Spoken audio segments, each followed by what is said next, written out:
I'm standing here with the 2017 national winners of the Environmental Stewardship Award, Jim and Jeannie Ohako of the Chevelon Butte Ranch in Winslow, Arizona. Jim, I'm curious, you've done so much to the ranch, some 60,000 acres. What are you most proud of in terms of your environmental stewardship? You know, on the ranch, I'm proud of our water system.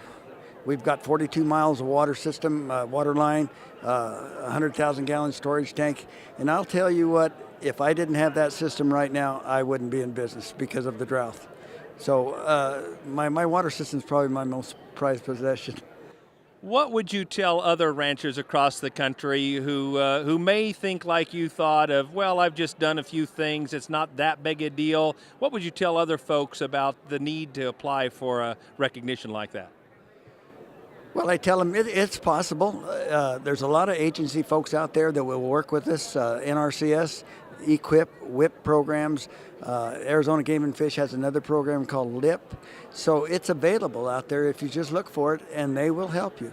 They want to protect their wildlife, and we're worried about our bottom line on the ranch, and so it's a win-win situation.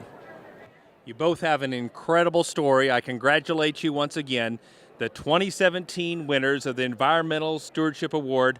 Let's take a closer look at the Chevelon Butte Ranch.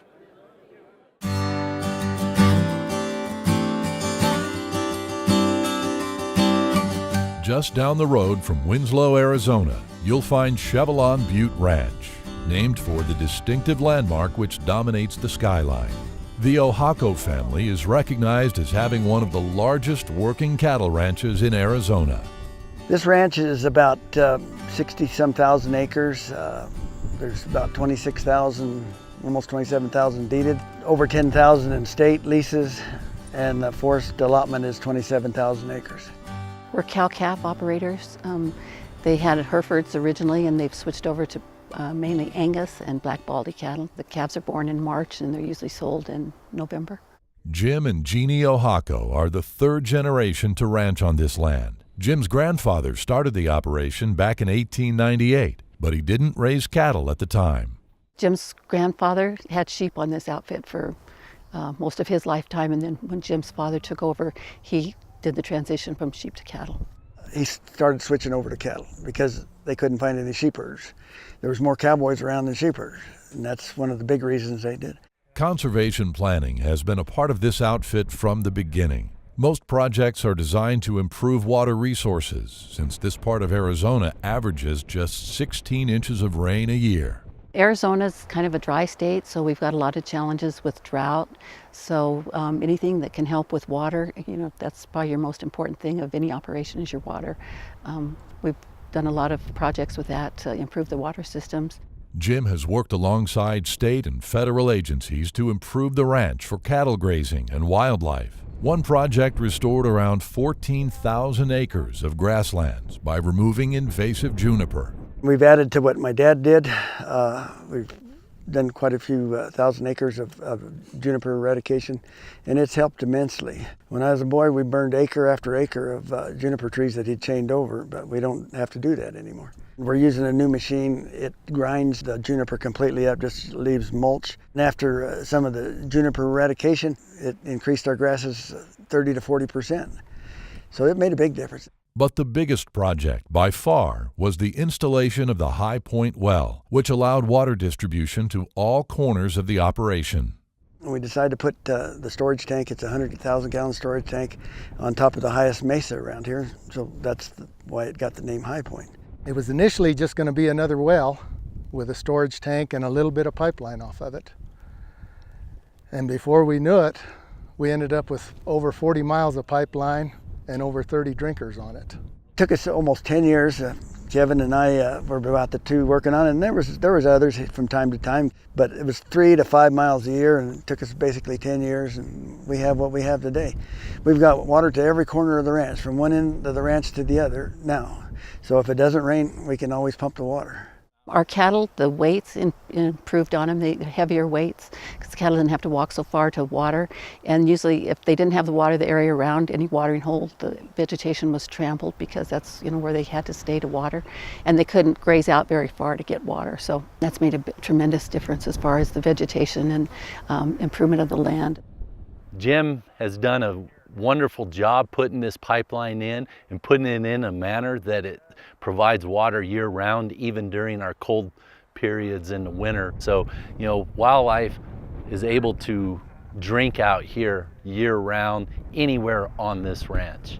We made an agreement with Arizona Game and Fish that we would leave them on year-round, and that keeps the wildlife spread out too. It's just a win-win situation for everybody, for the environment, the wildlife, the cattle. Everything is done better because of that water project. At Chevelon Butte Ranch, the gates are open to visitors, and the public is allowed nearly unlimited access to the land during hunting seasons. This ranch is just one of those jewels that has a lot of good habitat, and it definitely highlights the fact that wildlife and ranching can coexist and coexist well. Jim also shares his time and knowledge in a variety of ways off the ranch, including serving as president of the Arizona Cattle Growers Association. He's a busy man. I don't know how he does it. You know, he works full time, works 7 days a week, 12, 14-hour days, and yet he's still on committee after committee after committee, and when somebody asks him to do something, he doesn't say no. He always puts this outfit above his own needs. That's ultimate commitment in my view. And he always sees to the needs of this place and whatever lives here prior to his own needs. The Ohako family has over a century of experience caring for the landscapes in eastern Arizona. Their ongoing stewardship efforts will ensure that Chevelon Butte Ranch is around for future generations.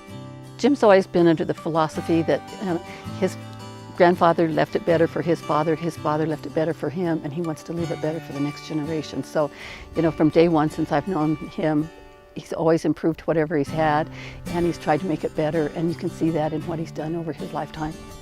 Two things in life that I've always wanted to do, and I think I've accomplished them mostly, is to have quality cattle, and number two is to help the environment or the habitat. So, and I think we've done that. The job's not done. We always can improve. We always learn from our past and keep on improving.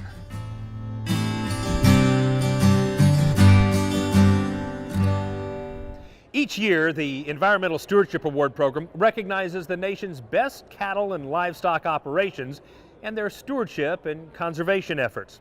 Nominations for the 2018 Environmental Stewardship Award are open now.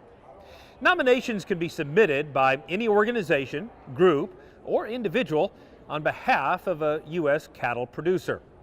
To download a nomination packet or to learn more about the award, simply visit environmentalstewardship.org.